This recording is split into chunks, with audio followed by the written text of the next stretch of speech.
Aujourd'hui, je m'en vais créer de l'art visuel moi-même. Oh non. À 3500 km d'ici. Fiouf! Hey Protéine, on est un groupe d'humour de l'Ontario. On tripe francophonie canadienne, puis on s'en va la rencontrer.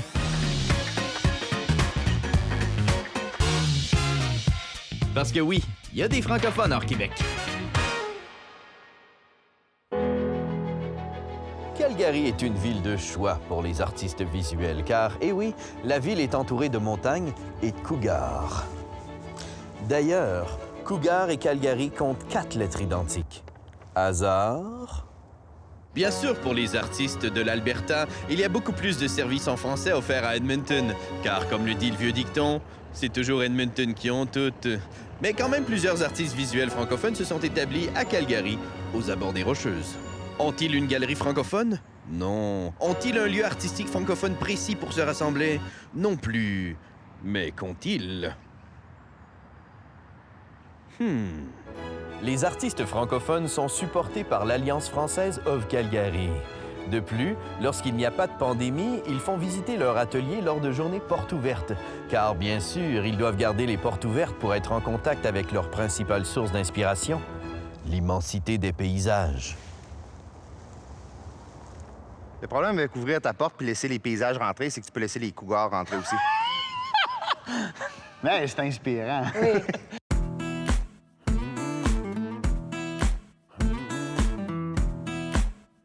On s'en va faire une création collective en art visuel. La dernière fois que j'ai fait ça, j'avais 4 ans. Puis la création, c'était un plancher plein de peinture. C'était collectif parce que tout le monde a fini par être bien sale dans la garderie. J'ai hâte de voir ce que ça va donner cette fois-ci. Ben, on est éloignés l'un de l'autre, mais on va faire une activité qui va nous rapprocher un petit peu. Oui. Patricia, peux-tu nous décrire l'activité qu'on s'en va faire? On va se dessiner en transparence à travers un plexiglas. Donc, on va être protégé par le plexiglas, mais en même temps, on va se voir puis on va pouvoir se dessiner. Et c'est une activité que tu fais avec Sabine, c'est bien Oui, ça? une activité que Sabine et moi, on a développée pour offrir quelque chose, une forme d'animation pour les groupes communautaires. C'est vraiment amusant de passer un moment intense à regarder l'un l'autre dans les yeux et puis de faire un dessin comme tu l'entends. Alors, Gisèle, qu'est-ce que tu fais, toi, dans la vie? Et moi, je suis écrivaine. D'accord, d'accord. Alors, je dessine avec les mots. Intéressant. OK, j'ai hâte de voir le dessin que ça va donner. Et toi, Stéphanie, c'est quoi ton lien avec le groupe ici? Je travaille dans la communauté francophone, donc on fait appel aux artistes de la communauté francophone. Donc on collabore par exemple avec Sabine sur des ateliers pédagogiques à faire dans les écoles. C'est une communauté qui relie des gens, des artistes en fait de différents médiums. Toi, t'es pas artiste visuel, Isabelle, à la base. Bien, en fait, je fais du ballon. Je fais de la sculpture de ballon, mais tu sais, vraiment OK. format... je suis aussi maquilleuse artistique puis body painter. Fait que ça rentre un peu, mais je suis pas artiste. Genre, je peins pas sur des toiles, OK. habituellement. Ça, c'est nouveau pour moi, là. Ça va être spécial.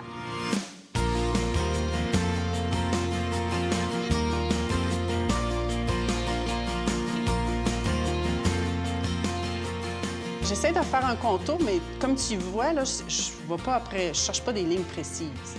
C'est vraiment une vue d'ensemble. Eh mon Dieu, ça fait longtemps que j'ai pas dessiné.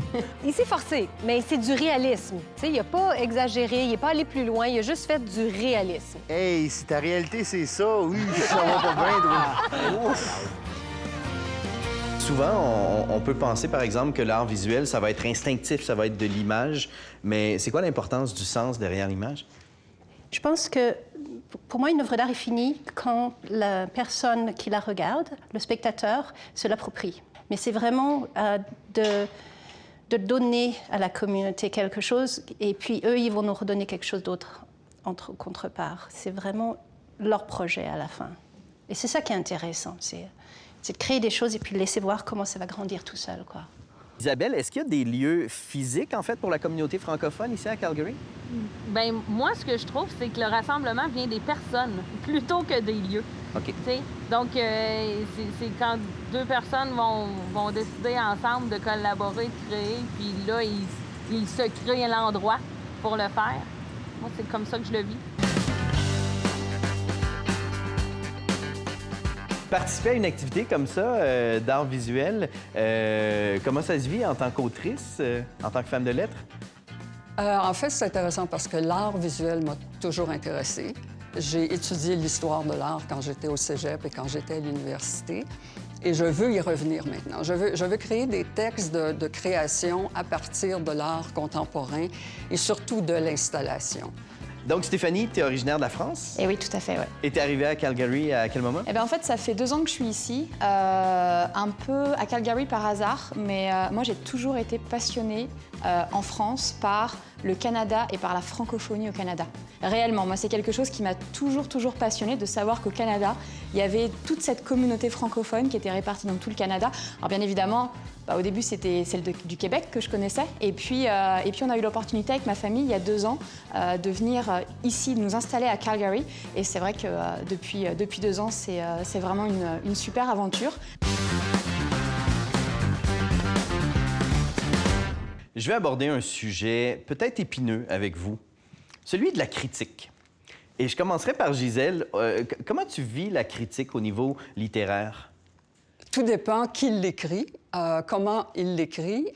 Les bons critiques vont toujours amener quelque chose de constructif dans le sens « Ah, tiens, j'avais pas vu ça » et puis c'est une façon d'améliorer.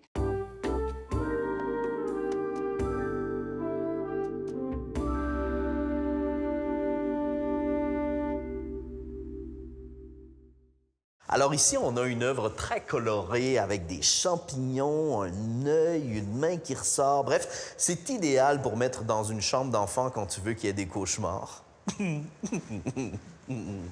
juste moi où ce personnage-là, c'est comme le vrai Stéphane à l'intérieur? C'est vous? Ce qu'il a toujours voulu être. Oui, c'est ça, là. Même prétentieux, il est plus agréable.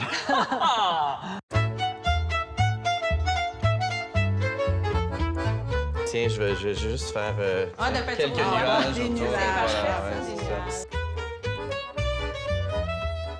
C'est clair que c'est tough de pas rire quand on fait une activité comme ça. Oui. Donc, si je peux retenir quelque chose de moi-même, c'est que j'ai des grandes oreilles, des grands cils, 2 dents. J'ai-tu vraiment l'air de Monsieur Patate? Ah oui, ça, moi, quand je pense à Stéphane, je pense à ça. C'est le Stéphane qu'on connaît, Oui, ça. Le oui. là, ouais. C'est comme son intérieur qu'on voit, comme qu'on voit pas, là, on le voit. En fait, j'engagerais plus son dessin que lui. Je trouve ça beau, ces rassembleurs. On est toutes là, puis on a toute notre couleur particulière. On s'appuie tous l'un sur l'autre. T'sais, même si on les a toutes faites individuellement, on les regarde, puis ils sont comme tous un peu collés, malgré la distance qu'on est obligé d'avoir. Je trouve ça vraiment cool. Et tout ça en toute transparence. Oui, en plus. On reste accessible dans tous les sens. C'est tellement plus intéressant de créer en groupe. On peut voir le travail des autres, on peut s'en inspirer. On sort de là la tête pleine d'idées, puis les doigts pleins d'encre.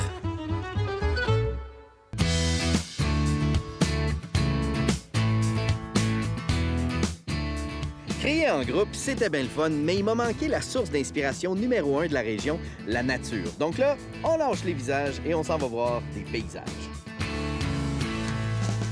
Salut Patricia. Ah, bonjour Stéphane, ça va bien? Ben oui, très bien. Je te présente Zoun. Enchanté, Zoun. Très enchantée, Stéphane. Artiste visuel également? Oui, je suis peintre. D'accord. J'ai un beau projet pour vous, puis je voudrais vous amener en forêt. C'est à 2 minutes d'ici. On y va? J'ai tout ce qu'il faut dans mon sac. On y va. Allez-y. C'est important pour toi, Patricia, d'être près de la nature comme ça, d'être en contact avec la nature? Oui. Ça a pris racine dans mon enfance. Puis, émotionnellement, j'ai de la difficulté à m'en passer. Et toi aussi, Zoun, la nature a une présence dans ta démarche? Moi, contrairement à Patricia, Stéphane, je suis une fille de ville. Je suis une fille d'asphalte et de béton. D'accord. Est-ce que Oui. tu viens ici des fois, Patricia, pour offrir des cours? Oui, en fait, je donne des cours beaucoup parce que je veux un petit peu créer un lien émotionnel entre la nature puis l'être humain. Okay. Donc, quand je donne des cours à mes jeunes, je les amène ici. J'ai eu une phase où je peignais beaucoup de paysages. Ça, c'est fini dans mon développement. Je passe à d'autres choses. C'est presque de l'abstraction, là, ce que je fais. Quand on fait des peintures plus abstraites comme ça, des fois, les spectateurs peut-être moins habitués à regarder des œuvres comme ça savent pas comment entrer ou pénétrer dans l'idée de l'artiste. Oui. Comment ça se vit du côté de l'artiste, ça? Est-ce que tu aurais le goût, toi, de pouvoir dire « Voici le canal par lequel observer cette œuvre-là? » ou... Bien, pas vraiment. Non? OK. Non. En fait, chacun a le droit d'interpréter ce qu'il veut dans le travail qu'on fait.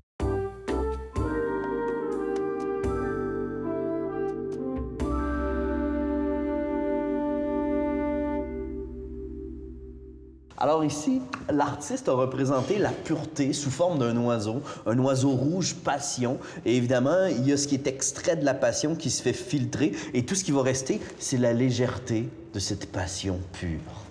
C'est tellement beau.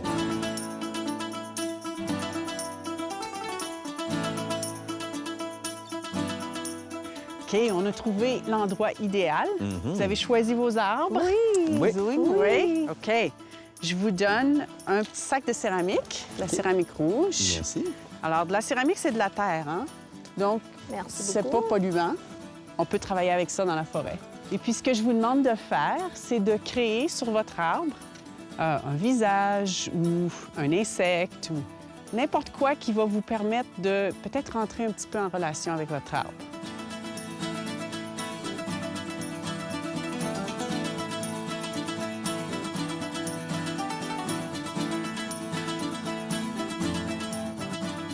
Dung, t'es né au Vietnam, grandi à Montréal. Comment ça a influencé ta pratique artistique? Tu sais, j'étais formée comme graphisme. Je suis tombée dans les beaux-arts par après. Alors, j'ai échangé les pinceaux, la palette contre la souris. Alors ici, on a une œuvre d'art qui est une boîte décorée. Et j'ai déjà vu des boîtes comme ça qui contenaient des petits secrets. Ah! Voilà. Oh!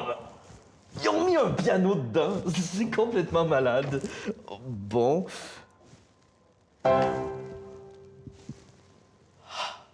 Et comment vous vous êêtre rencontrés, au juste?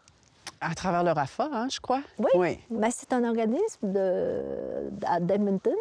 C'est, comment ça s'appelle? Le grand groupement des artistes francophones d'Alberta. Oui, c'est ça. En arrivant à Calgary, je connaissais personne, surtout francophone en plus, et artistes.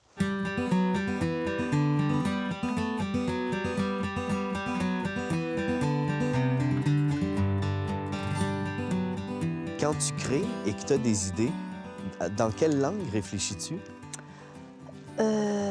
Tu sais que je suis née au Vietnam Oui. et que je parle encore ma langue maternelle. Et maintenant, le français qui vient d'après est là. Maintenant, l'anglais qui s'ajoute.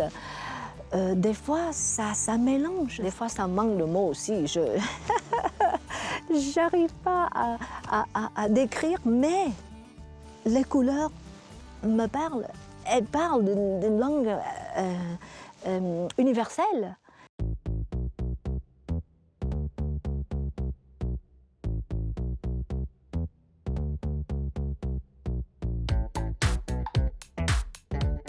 Ah, c'est charmant. il est bouddhiste, mais bouddhiste vraiment enjoué. Oui. Je pense que Stéphane vient de faire un Bouddha, mais ça ressemble plus comme un autoportrait. La branche dans la bouche. Ouais. Tu sais, c'est très Stéphane. Mais je suis en train de me dire que mon œuvre n'existera pas vraiment tant que je la mettrai pas sur Facebook. Donc, on va se prendre un petit selfie.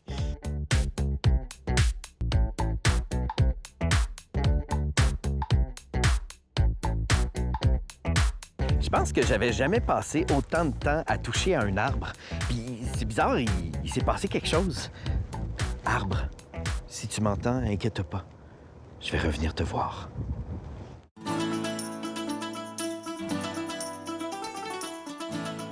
C'est pas toujours facile d'être artiste francophone professionnel à Calgary. Pour en parler, on s'en va retrouver Patricia, Sabine et Jean-René, 3 artistes visuels qui ont chacun des carrières assez uniques.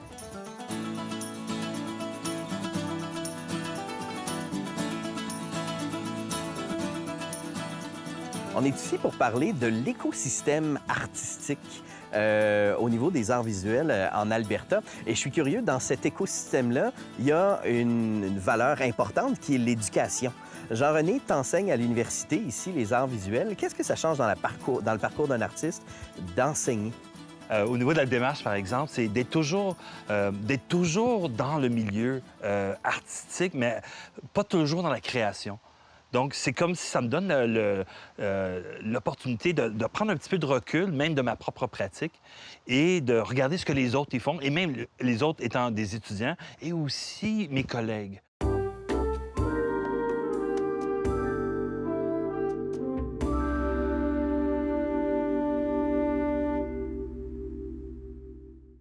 Avec tous ces sabliers-là, c'est sûr qu'on peut savoir il est quelle heure, mais un véritable artiste visuel, il n'a pas besoin d'heures, il a le temps de créer.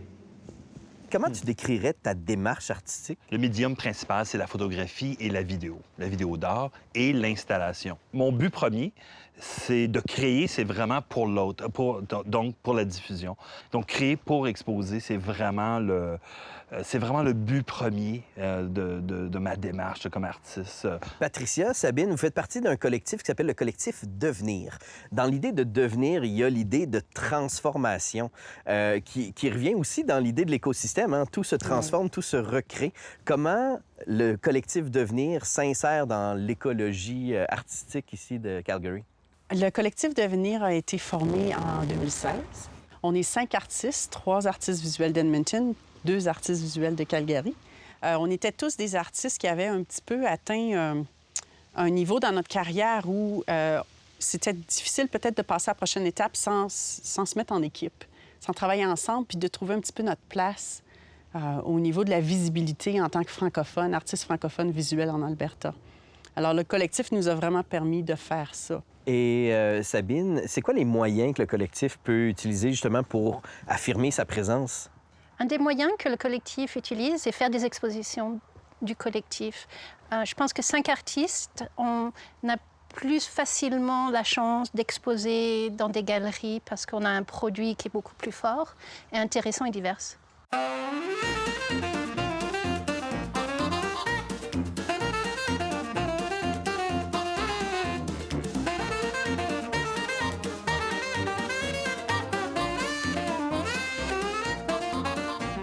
Moi, là, ce que j'aime de cette œuvre-là, c'est qu'il n'y a pas de verre dans les lunettes. Merci. Il y a un petit goût de pigeon là-dedans. Oh. Attends, il vient juste de boire? Oh, Steph! Dude! Dégueulasse. Gross! Pourquoi? C'était déjà pas bon, t'avais pas besoin d'en rajouter. Je suis curieux de savoir, tu as quand même passé une bonne partie de ton enfance en Europe. Pourquoi décider de venir ici, à Calgary, pour vivre sa vie artistique? Je suis née à Montréal et puis j'ai grandi en France. Donc, quand j'avais 18 ans, je voulais aller ailleurs. Et puis, j'avais un passeport canadien, j'étais jamais venue ici. Donc, je suis venue ici, j'ai travaillé. J'ai trouvé que c'était un endroit où il y avait la place pour tout. En Europe, il y a énormément de choses qui se passent. Alors qu'ici, je pouvais offrir quelque chose. Donc, une carrière artistique ici s'est développée assez facilement. C'est vraiment un endroit où les gens t'acceptent tout de suite. Et puis, tu as ta place. Et c'est un peu, après 30 ans ici, c'est de là qu'est né le projet de peindre l'Alberta, de peindre 360 vues de l'Alberta pour expliquer au monde ce que c'est, ce que nous, en tant qu'Albertains, on a à offrir, notre richesse, notre diversité. Tu as dit, Sabine, que tu t'es sentie accueillie dès que tu es arrivée ici à Calgary. Ouais. Est-ce que l'aspect de la langue, parler français, a été un obstacle ou au contraire quelque chose qui aidait? Il y a quelque chose qui m'est arrivé quand je suis arrivée ici. J'ai rencontré des Français et puis je me suis dit, ah non, je ne vais pas les voir. OK. Donc, ça m'a pris très longtemps à rencontrer des francophones. Pendant 10 ans, je n'ai pas parlé le français. Ah oui. Et puis, j'ai eu des enfants et puis je leur ai parlé français. Donc, Et puis après, je suis devenue membre du RAFA et tout d'un coup, il y avait toute une gang d'artistes. Et puis, c'était vraiment le fun. Puis, on ne pense pas à la même chose dans les deux langues. Et quand par exemple, quand on se retrouve au RAFA ou à Banff, ensemble, en francophone, on est dans notre univers. On change, on oublie même qu'on est dans un univers anglophone. Il y a quelque chose de remarquable qui se passe quand on parle français. Moi, ce que j'aime de cette œuvre-là, c'est qu'on a l'impression qu'il va lui parler, mais réellement, là, il s'en va lui donner un petit bec dans le gros menton.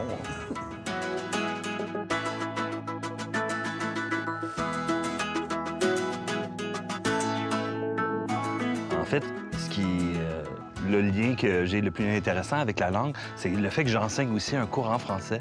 Ça fait une différence de pouvoir travailler en français quand je suis dans un milieu immersé, toujours en anglais. Et mes collègues adorent ça. Et souvent, les classes sont ouvertes. Donc, les gens se promènent dans les corridors, ils m'entendent parler en français. Ils trouvent ça magique. Pour moi, la langue, c'est un lien émotionnel direct avec tout, en fait. Là. Quand je travaille en français, je trouve que ma présence émotionnelle est plus forte. Quand je travaille en anglais, il y a une petite distance. Puis c'est difficile à expliquer.